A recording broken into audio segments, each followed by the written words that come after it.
Tuesday, June 27th. I'm Abby. This is Talk to Me Tuesday, and it's my second time doing this. I've already forgotten from last week how I did it the first time, so bear with me. I didn't think I'd have a lot to talk about because last week it got a little crazy after Wednesday. On Thursday, I actually drove up to Burlington, which is about 2.5 hours from here, because I was going to go to the Vermont Quilt Show. It's one of the largest quilt shows in New England, and in fact, I think it's the oldest quilt show in New England. And I decided to go spend the night with a girlfriend, and on the way up, I decided to cut over across the state and go to two of my favorite quilt shops because it's also the official beginning of row by row. And as much as I protested that I wasn't going to do row by row, I've done it the past 3 years and have been successful. I said, oh, I'm just going to let somebody else win, 25 fat quarters. The inner competitive me came out and I said, okay, no, I've got to go to these quilt shops and collect the patterns and see what I can do with it.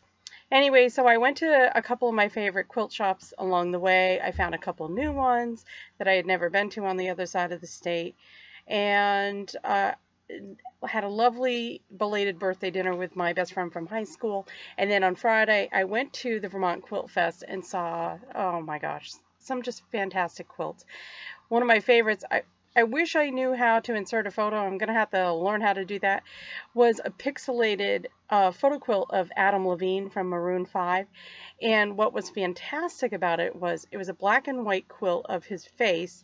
And then the quilter had quilted the lyrics to one of the songs in the quilt. And it was phenomenal. Of course, there were a couple older people there who were like, oh, why would anybody want that? And I was like, I would love to roll up in that quilt. Now I've just got to figure out how to do it for myself. It's given me inspiration. I came home and immediately tried to find the website where the woman had the pattern made, and I did find it, and I played with it a little, and I'm like, oh, I'm not ready to decide who I want pixelated. I might even try to do a smaller one. She did a full-size quilt. It was phenomenal, but I don't know that my husband would want to be wrapped in Adam Levine. Not sure about that. Anyways, I didn't get much quilting done last week, and I started to panic yesterday. I'm thinking, what am I going to talk about? What am I going to show? Well, I had a little time this morning before having to get my car inspected, so I finished... I started and finished. I started yesterday and then I finished this today. A quilt block for Jennifer. She had put out a bat signal for some blocks, so I finished that. I'll get that out to you, Jennifer.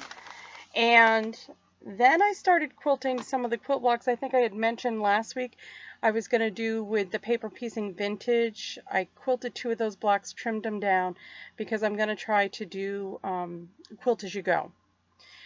And to my left, I don't know, it's probably your right, I'm with the Bennington Quilt Guild, and we have our Quilt Fest coming up in September.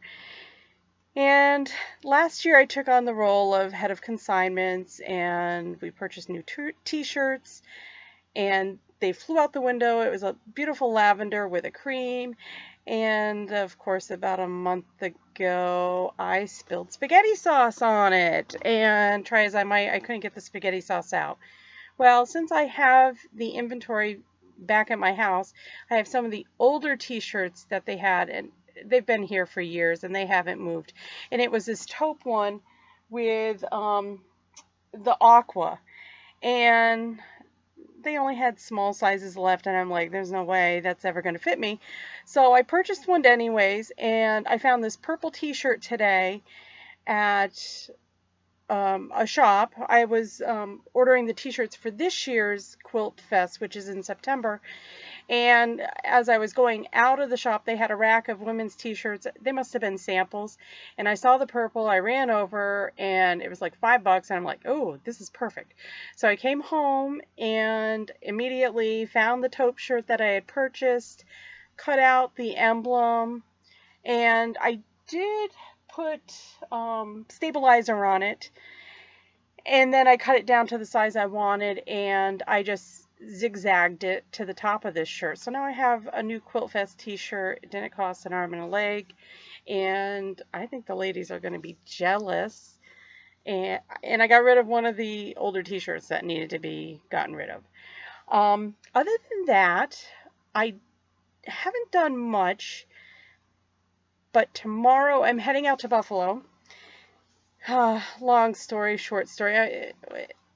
We're selling a house out there when we were stationed out there, but in Buffalo, I can go to a ton of quilt shops if I can squeeze it in. I got to figure it out, and get some more rows for my row by row and visit with some of the ladies at the quilt shops.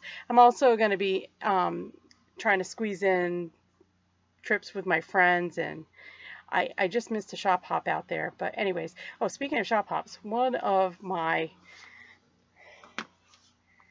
big finds on my way to the Quilt Fest.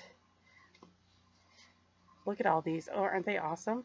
One of the quilt shops was celebrating their 27th birthday, and for $27 you could get 27 fat quarters.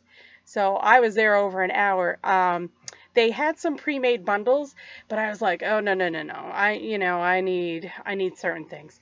So I went through and tried to find. I love textures, so I'm working on a couple things with hair. So I thought this would look like hair. I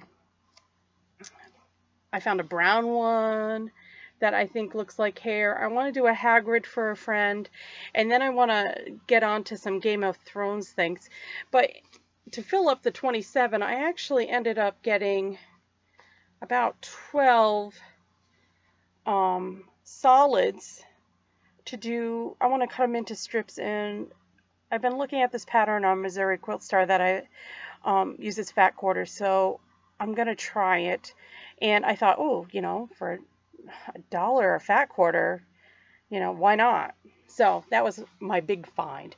I also found some mermaid fabric because I'm doing a POD block exchange, and after doing 6 of the 12 blocks, I ran out of this one particular fabric that I was using, and I found it. Thank God. I'm going to have to substitute something else in one of the other blocks because I also ran out of my unicorn fabric, and I was like, I'm going to go through my stash and see what I can do that the other 6 can have. It's just for one bookbinding, and I hope none of them are listening, but hopefully they won't know.